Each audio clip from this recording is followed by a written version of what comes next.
Hi, I'm Susie Garden, and this is the Ageless and Awesome podcast.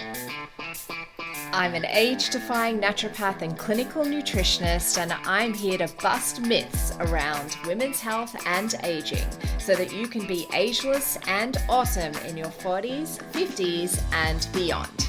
The Ageless and Awesome podcast is dedicated to helping women through perimenopause and menopause with great health, a positive mindset, and outrageous confidence.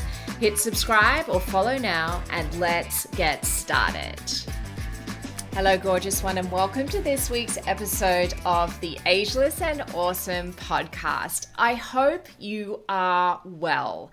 So many people, if you're in Australia right now, so many people are unwell at the moment. Are you finding that amongst yourself or the people that you know, or your work colleagues? So many people with bad respiratory symptoms, not necessarily COVID, though of course there is COVID around, but I think there might be a really bad flu around at the moment as well, or just, from having a few years of not being so exposed to other people, perhaps our immune systems aren't necessarily where they normally are in terms of their functioning at this time of year. So I thought I would do a little series on immunity or supporting your immune system. And today I'm going to talk about the top 5 foods I use to help me if I get sick. The thing is, I actually don't get sick very often at all. And it's not because I'm lucky. It's because I intentionally kind of choose habits that will prevent me from catching bugs. I am a little bit of a germ phobe. I'm not going to lie. Many years of being an operating theatre nurse has rubbed off on me, and I do see germs everywhere. So way before we were all washing our hands, I've always been in a habit of whenever I leave the house, when I come back, I'm washing my hands. And I do practice a lot of habits, I think maybe possibly nutritionally, that do really help with keeping my immune system supported. So I thought I'd share a few things of what I do so that perhaps you might be able to implement some of them, because it's actually not really hard at all. Very occasionally I do pick up a bug. And before I studied nutrition, I would just eat comfort foods and surrender to the illness and then crawl out from under my doona when it was all over. But now, of course, I know that food is actually a very powerful tool, if not the only kind of tool we have in fighting off infection and regaining our health quickly. So I'm sharing my top tips for what to do when you get sick. And unfortunately, there's very little actually that modern medicine can help with when it comes to cold and flu viruses and bacteria. However, you can support your immune system to help your body heal itself, or at least get well as quickly as possible, and possibly, fingers crossed, not get as sick as perhaps you might have been if you hadn't been ensuring your nutrition. So let's get started with my top 5 tips. I'm also just going to give a few little extra kind of nutrient highlights at the end of it that I think are pretty important when it comes to your immune system. Now, the first tip, my gosh, you guys are going to roll your eyes, is hydration. Okay, hydration is super important. Back when I did my nursing training, everything was about hydration. Keeping the body hydrated helps your body eliminate wastes better, including the viruses and bacteria that your immune system is breaking down. And the thing is, sometimes the last thing you feel like doing is drinking water when you're sick. I don't know about you, I hate the taste of water when I'm sick. And before I studied nutrition, I always used to buy, and I just cringe at this now, I used to buy diet lemonade, as I hated the taste of water so much. And I used it as an excuse to drink liters of diet lemonade. Oh my gosh, I can't believe I used to do that. But here are some much better suggestions. Water with slices of lemon or other fruit like strawberries, limes, mint, other herbs, anything really that's going to give it a flavor that is appealing to you so you can drink as much as you can. Sparkling water is another option, ideally without flavors. Even if it has, like, I've seen some that have got like a lemon flavor or whatever in it, don't do that. Pop your own fruit in there, such as a slice of lemon, to give it some taste if you need that, if you want that, of course. But yeah, intersperse that with normal water. Don't just drink sparkling water. But yeah, that will be very helpful in terms of getting those bugs out of your body. Another thing is herbal teas. Often when we're sick, and of course, generally this is going to happen when it's winter, and you're wanting a warm drink. So herbal teas, especially ones that contain ginger, lemon, turmeric, peppermint, as they have immune supporting and or decongestant properties. Juices like beetroot, carrot, ginger, turmeric, green leaves, apple, things like that. You put some lemon in there, orange, etc. Not too much. I never drink just fruit juice anymore due to the sugar content. And yes, even if it's freshly squeezed, you would never be able to eat the amount of oranges that it takes to make 1 glass of freshly squeezed orange juice. So if you can pop a little bit of orange in your juice, but mainly make it like your green leaves and those other, veggies in particular, like carrots, a really good one to put in there, and ginger, of course, just so you're getting lots of immune supporting nutrients in that juice, and you're not totally busting up your blood sugar. Although you will a little bit with any kind of juice, really, compared to having the whole fruit. I mean, if you can stomach having the whole fruit, that, to be honest, is even better. And the other advantage of having this hydration, it's not just getting all of the bugs out of your system. It's also that it's going to, I know this sounds a bit gross, I'm sorry if you're eating right now, but it's going to liquefy your secretion. So obviously, part of the body's immune response when you get particularly a respiratory bug is to produce mucus, and often that can be quite thick. So drinking lots of water and being hydrated will help to thin that out. It makes it easier to expel it from the body, and particularly when you're looking at respiratory infections and sinus infections and the potential for sinus infections, if you can keep your sinuses from blocking, and hydration can really help a lot with that. So can steam inhalations. And this is coming from someone, myself, that used to get a sinus infection every single year until I learned these little tricks. If you can keep the mucus kind of draining, then you're not going to get blocked sinuses and you're not going to get a sinus infection as such. So be really mindful about drinking however you can. And that can include, even with your food, having soups. Soups are fantastic. Smoothies are fantastic as well to get even more fluid into you. So hydration, super important. That's why I put it as my number 1.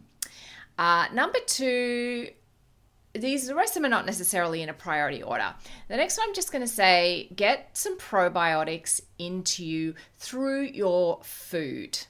If you are not on any antibiotics or anything like that, which is a little different, you may wish to take probiotics at the same time. But if you're not on antibiotics, getting some probiotics into your system is really beneficial, because the gut is where the majority of your immune system actually resides. And a lot of people don't actually know this. The gut is the seat of your immune system. So it's critical to ensure you're providing the best environment possible for this system to thrive. And eating probiotics from food sources are a great way to keep your gut microbiome healthy and functioning well. So foods such as full fat natural yogurt, try and stay away from the flavored yogurts and the diet type yogurts, like the skim milk yogurts. Other fermented foods such as sauerkraut, kefir, kombucha, all those sort of things are fermented foods, are going to be a good source of probiotics. Thing is, with yogurt, there is an added benefit of vitamin D if it's a dairy yogurt, which is an important nutrient for our immune systems as well. And with those, if you're using a natural yogurt, add your own flavors, such as nuts and seeds, fresh fruits, etc., for an extra nutrient boost. But yeah, looking after your gut health is really important. And number 3, I've got like this trifecta of beautiful foods: the garlic, ginger, and turmeric.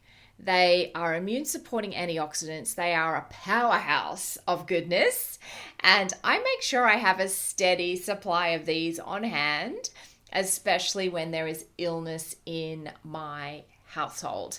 Turmeric is especially good. It's very strong flavored. So if you haven't had fresh turmeric before, use really small quantities initially until you work out how much you can actually tolerate.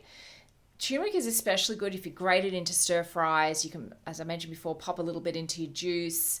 You can toss it into some scrambled eggs, in a smoothie, in a tea, in particular, just like a little tiny slice of turmeric in a tea. In hot. When I say a tea like this, I'm meaning hot water, maybe with some slices of ginger, maybe with a slice of lemon. But yeah, it can really feel nasty in the throat if you have too much turmeric.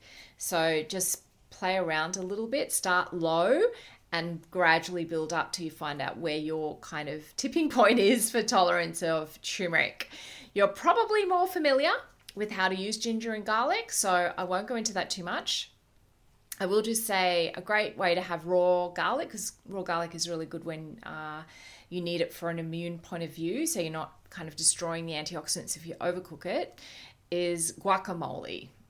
That's my favorite way to have garlic raw, is guacamole. And of course, ginger as tea, juices, water, cooking with it, of course. So that's a beautiful trifecta to have in your cupboard or fridge: garlic, ginger, and turmeric. Orange foods, number 4. Orange foods. Foods like carrots, pumpkin, sweet potato. These contain carotenoids, which are high in antioxidants, are anti-inflammatory, and they really help support your immune system. And that's why putting these veggies in a nourishing soup makes you feel so good.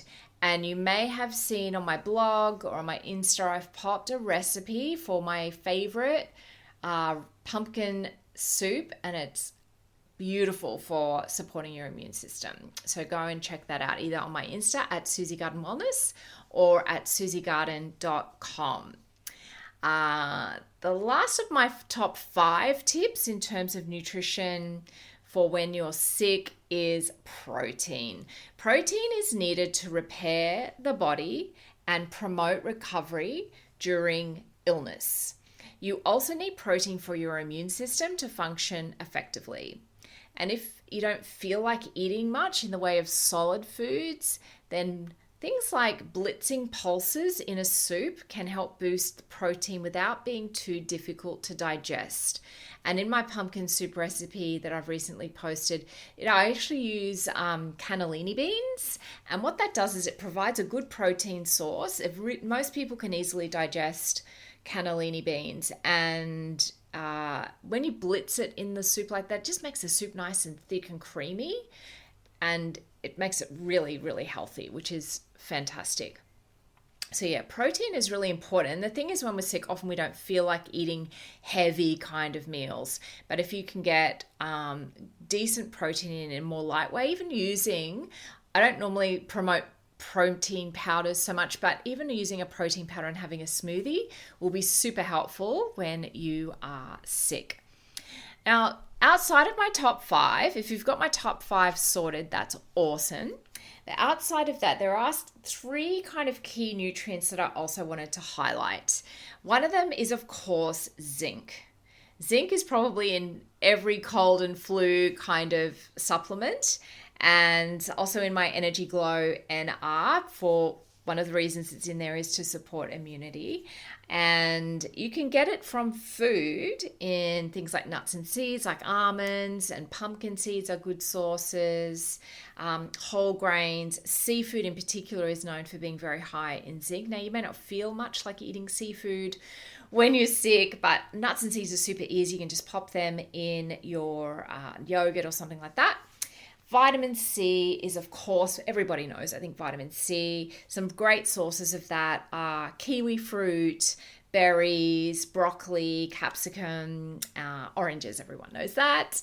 And vitamin D is another one I'm going to highlight because it's not one that I guess in the past we've really thought of as being super important for immunity, certainly in as non-clinicians, but it's showing more and more how important vitamin D is for our immune system. From a food point of view, it is difficult to get it from foods, but eggs are actually not a bad source of vitamin D, and they're often very easy to eat if you're not well. Of course, sunlight. And if you don't feel like going outside or you can't get outside, although it is so good for the soul when you're not well to get outside, even if it's for a short period of time. But if you can expose some skin to the sun, if you get outside, or otherwise just go close to a window where there might be sun coming through and just exposing some skin to the sun, that will really help with your vitamin D. And as we know, when we come into the winter months, that is when our vitamin D can decline. So very important if you know that you're going into winter with a bit of a low vitamin D. If you don't spend a lot of time in the sun generally, then potentially supplementation can be of value. It's ideal if you can get your vitamin D tested. You can get a blood test for vitamin D. You may need to pay for that yourself unless you have a medical condition where you can get vitamin D tested under Medicare if you're in Australia. But yeah, that might be something to think about if you think you might be low in vitamin D. And if you're not sure, feel free to message me. I can direct you to where you can get. It's actually not expensive at all to get yourself tested for vitamin D and just pay for it yourself. I can help guide you where to go for that. So I hope this has been helpful. If you have some other hot tips for what to do when you get sick, I'd love to hear from you. Especially things that may not be food related. Like, I guess I'll quickly mention inhalations. Inhalations are awesome. And it's literally getting hot water in a bowl. Some oils are nice. Like, I like citrus type oils. I like tea tree oil is really nice, particularly if you have a sinus infection. Lavender is really nice just to calm the stress response, because we don't want to be in stress response when we're sick. So it's literally hot water, boiling hot water in a bowl or some sort of receptacle, and you can put a towel over your head to really create a little kind of space where the steam can't escape easily, but just be super careful about burns and not burning yourself. And that can be a really nice thing to do when you are not well. So yeah, send me your hot tips to @SusieGardenWellness, or you can actually respond if you're on Spotify directly in this podcast. Thanks so much for joining me today on the Ageless and Awesome podcast. If you liked today's episode, please make sure you click the little plus button if you're on Apple Podcasts, or the follow button if you're on Spotify, so that you can get each new episode delivered to you every single week. If you like free stuff, and who doesn't, then head over to susiegarden.com and grab my 8 essential age-defying secrets every woman over 40 should know right now. Or if you'd like to continue the discussion, head over to Instagram and DM me @SusieGardenWellness. I'd love to connect with you.